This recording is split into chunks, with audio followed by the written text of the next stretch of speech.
This map shows how badly Eastern Russia is connected to the rest of the country. Just compare the roads and railways placement to where the cities are located, and you'll see a huge gap, especially compared to the western part of Russia. This is not ideal, and the horrible choices Russia has made, of which there are quite a few, ranges far and wide. But to fully understand Russia's terrible design, we need to understand their horrible geography first. See, this is the European plain, the largest part of Europe without mountains. And if you look closely at the national borders crossing through it, one thing is immediately clear.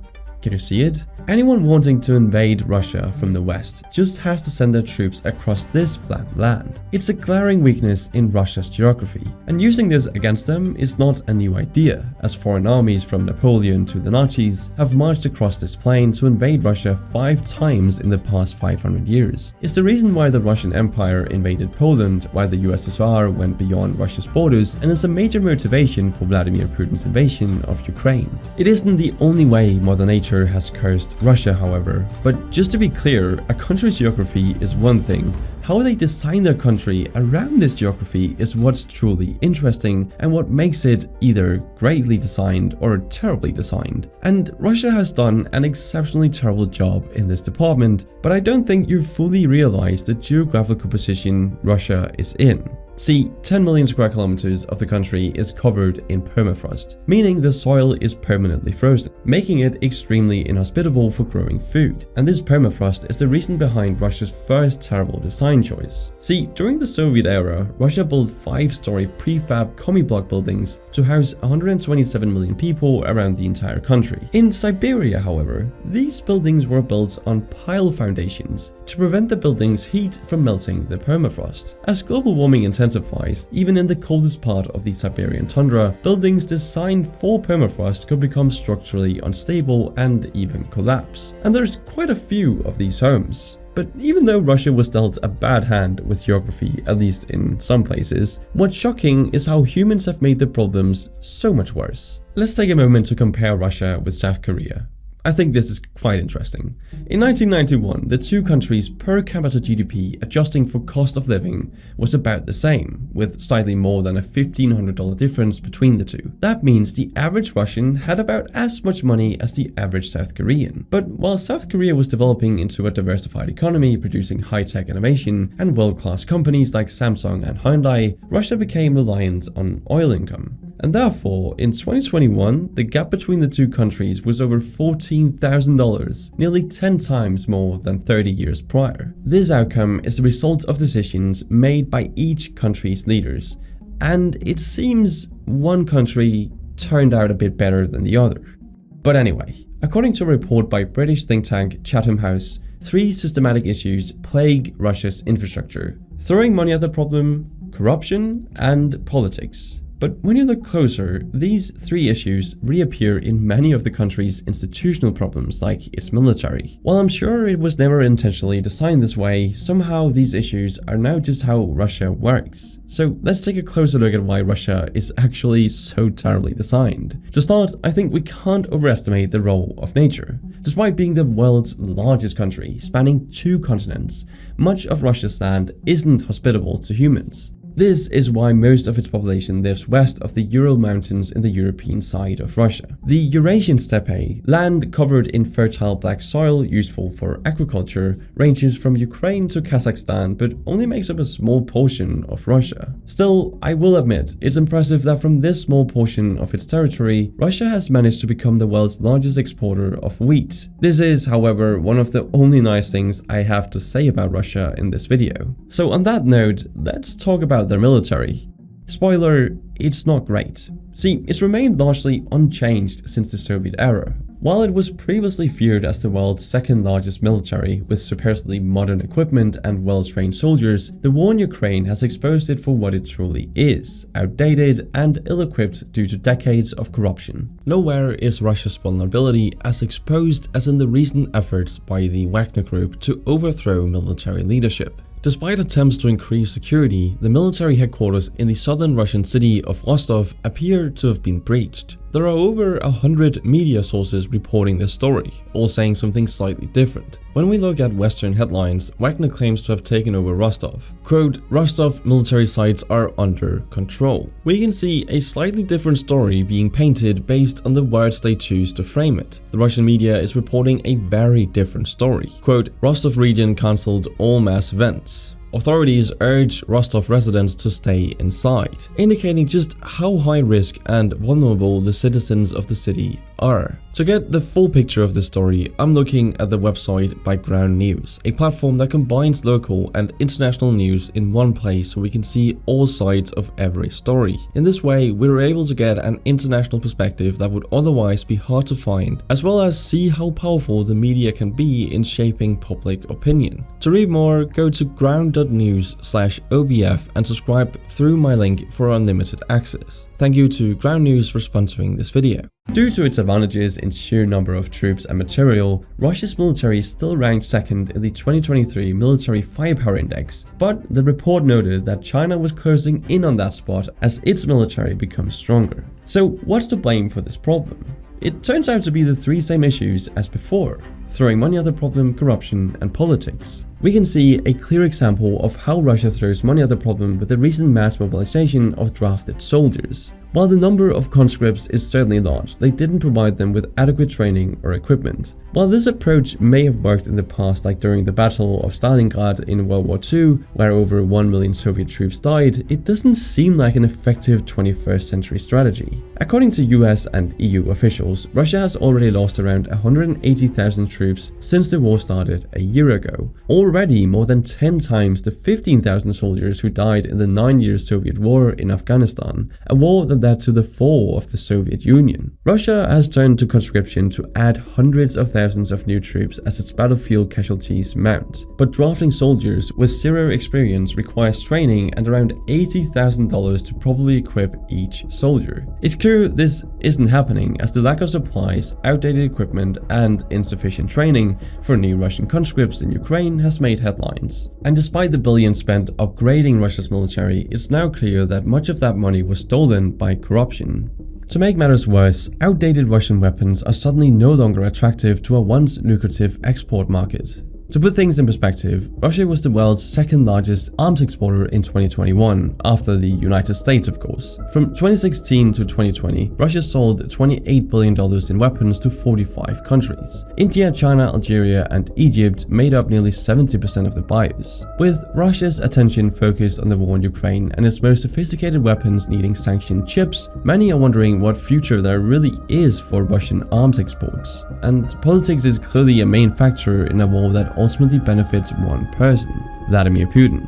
Since the war began, he has accelerated his control of the country's institutions, media, and society by silencing his critics. Soon after the war began, Putin signed a law making it illegal for journalists to refer to the war in Ukraine as a war, risking years of jail time if they didn't stick to the label "special military operation." Ordinary Russians have also been fined for protesting with posters reading "no war" or even blank pieces of paper. They've also been targeted for publishing critical views on social media or even in private messages. Now, I know this is all about free speech and public opinion, but I mean, if a country is designed in a way where those things just aren't apparent, I would say it's bad design. And when governments restrict freedom of speech, they make it harder to track public opinion. While the Kremlin tries to keep a close eye on public opinion, younger Russians are increasingly refusing to respond to opinion surveys, and up to 20% who do respond may change their answer depending on how the questions are worded. As Putin clamps down on dissent, he increases the risk of not discovering public anger until it boils over. But the Russian government's throwing money at the problem approach to solving issues often ignores Russian citizens' needs or wants,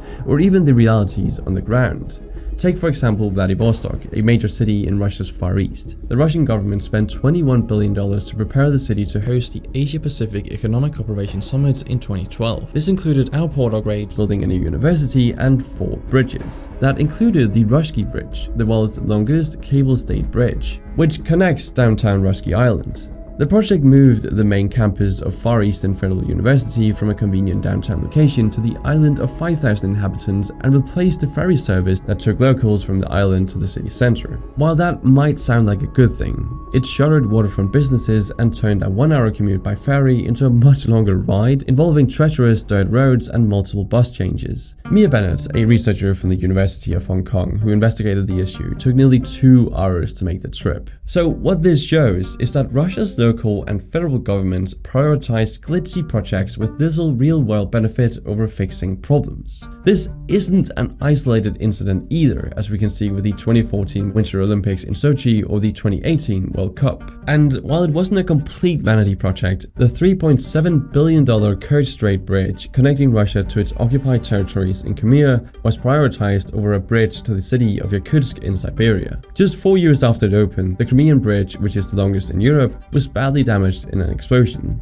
And while the bridge is finally repaired, Yakutsk is still waiting for their bridge to be built, to finally connect the city of 350,000 people to the national rail and road infrastructure. In comparison, the largest city in the continental US not reachable by road is Juneau, I don't know how to pronounce that, in Alaska, with 32,000 residents, less than 10% of Yakutsk's population. But if the funds weren't diverted to Crimea, Yakutsk would have a bridge by now. While the money to build the bridge was finally approved in 2019, it still hasn't been built. Instead, the city relies on an ice road on the river from November to April, and the rest of the year, well, they use boats. I mean, absolutely genius. And while the temporary ice road and construction delays are certainly annoying for Yakutsk, other places actually have it far worse. This is the Vuuren River Bridge, a former rail bridge which is now used for car traffic. If you're brave enough, that is. In addition to having no guardrails, the river washed away one of the supports in 2018, so one section is completely unsupported. Even where they don't need bridges, the extreme weather in Siberia can easily degrade roads or simply make them unusable for parts of the year. Of the country's 1.2 million kilometers of roads, 355,000 of them are unpaved, and the road conditions vary quite a bit. Even a federal highway can have unpaved sections. On top of the bad condition of them, Russian roads aren't that safe either. In 2022, 30,000 Russians died in road accidents. When you look at per capita road deaths, Russia is much higher than the G7 countries except for the car-dependent United States. On the other hand, its traffic fatalities are a bit lower than the other BRICS countries, like India or Brazil, which are not exactly known for their safe roads. But as the permafrost thaws, more roads will crack and become unusable for longer periods of time. While Siberia holds a huge amount of natural resources like fossil fuels, diamonds and gold, exporting these commodities even to other regions of Russia isn't easy, since it doesn't have navigable rivers running east to west, roads or railways which are both critical to connecting the country's cities to each other. A century ago, this was the logic behind building the Trans-Siberian Railroad, the world's longest rail line, which spans nearly 10,000 kilometers from Moscow to Vladivostok. While the Trans-Siberian connected major cities along the way, the sheer scale of the country makes connecting every Russian city a major challenge. Yakutsk is close to 5,000 kilometers from Moscow and 2,000 as the crow flies to Vladivostok, though it's a 3,000 kilometer drive. So yeah, not ideal. But Russia's railway network is the world's second longest, yet still barely more than half the United States' network, a country with much less territory to cover. That means Russia's east remains badly connected to the rest of the country, as explained in the intro. But to add to these bad connections, many remote towns are dependent on crumbling airport infrastructure, and many airports are scheduled to close in the next few years. To make things worse, since Russia invaded Ukraine, airplane replacement parts have been sanctioned, which will make it difficult to keep planes flying long term. Still, with the world's 7th largest proven oil reserves, fueling up its planes won't be a problem. To put things into perspective, according to OPEC, Russia has more oil in the ground than Nigeria, the United States and Angola combined. But Russia's biggest export, oil and gas, is afflicted by both political and infrastructure problems. Just look at this map. You'll see that the pipelines snaking out of Russia are predominantly headed towards Europe, which until recently was its biggest customer. And for good reason, it's no longer their biggest customer.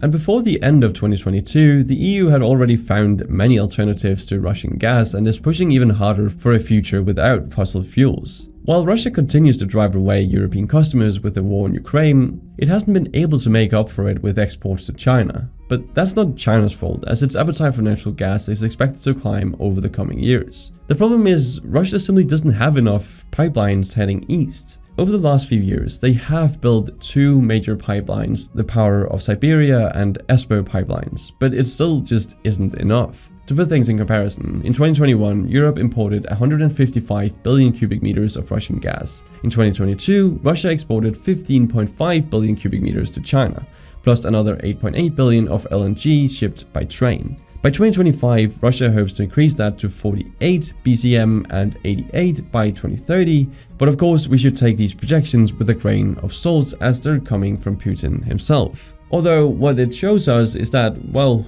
they're not exporting as much, and they definitely won't be exporting as much as they once were, which isn't great for the Russian economy. But adding to this, in 2022, Russian gas exports outside former Soviet countries dropped by nearly half, and Russia's outdated train infrastructure caused bottlenecks, preventing more liquefied gas exports. To make matters even worse, the International Energy Agency claims that there is no room for another large-scale pipeline from Russia if China aims to honor its climate agreements. Meanwhile, Europe is transitioning to renewable energies even faster, as the war was a wake-up call to their dependence on Russian gas. The EU has increased targets for renewable energy, governments reduced their energy consumption, and consumers bought energy-saving technology like heat pumps and solar panels. But amazingly, in 2022, Europe produced more solar and wind energy than gas for the first time. But before all of this happened, who exactly was Russia's economy designed to benefit anyway? Aside from Putin, the answer is the oligarchs. These are the well-connected Russians who bought up Russia's state-owned companies and assets in the 1990s, becoming billionaires. Over time, some oligarchs made enemies with Putin and were arrested or left the country. The remaining oligarchs in today's Russia have close ties to Putin. Oligarchs use these political ties and a culture of corruption to get even richer. We can see this with the Crimean Bridge, which was built by a construction company owned by Arkady Rotenberg, an oligarch and close friend of Putin. The kickbacks these oligarchs and other people get from corruption in Russia's megaprojects make it harder for Russia to tackle its challenges. In 2005, Vladimir Yakunin, a close Putin ally, was appointed head of state-owned Russian Railways, which is the country's largest employer.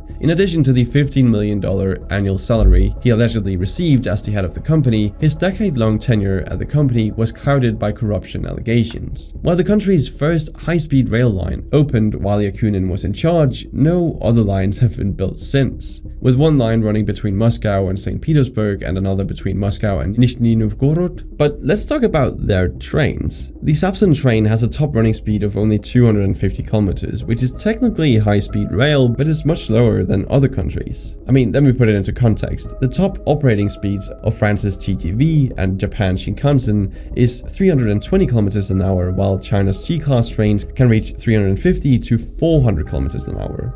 While Russia's Sapsan could be upgraded to a 350 kilometers an hour top speed, there would still be only 2 true high-speed lines in the country, which isn't great.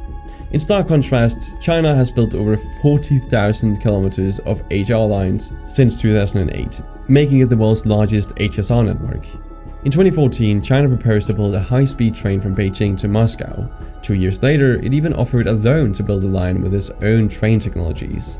As of 2020, the initial Moscow-Kazan leg of the line has been put on hold due to lack of funding.